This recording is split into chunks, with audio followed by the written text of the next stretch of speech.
Hello mga kalabs! Hanap niyo ba ay budget-friendly na resort in Samal Island? Tara! Join us on this tipid trip as we go to Isla Beach Resort. From Davao sa Wharf, sakay lang po kayo ng barge or ferry and it only takes 3 minutes to get to Babac Wharf.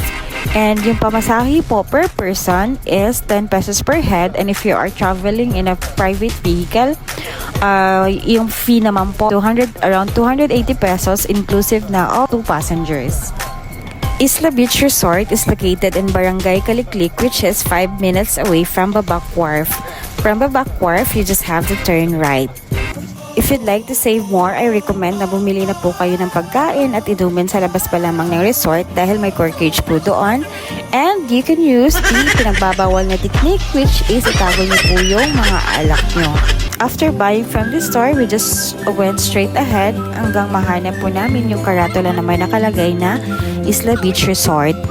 And so far, the reviews are positive. But if you're Baselan and Maarte, of course, you can always have the option to look for a more expensive resort through Samal Guides page. Charan! Andito na tayo. And here is the resort's rates. So, they are open for day tour and overnight. Ang mas nagustuhan ko dito is friendly po yung staff and they are very accommodating.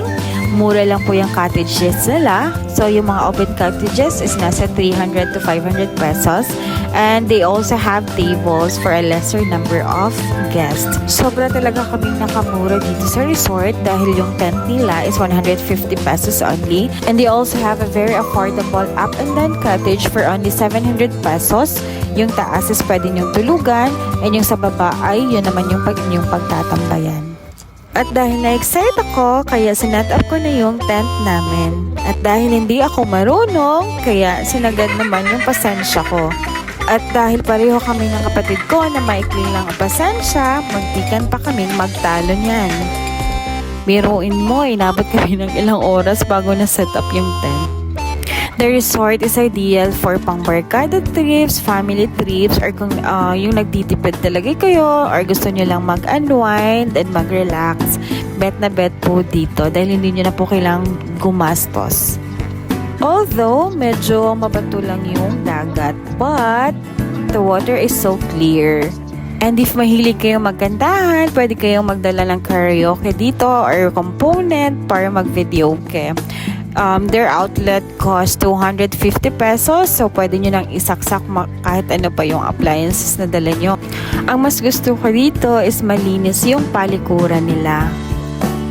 At dahil hindi pa rin kami nakapag-setup ng tent, kaya tinulungan na kami ng aming mga kasama. At yan, madali na lang namin siyang nabuo at naayos. It really takes hands to build something. Char.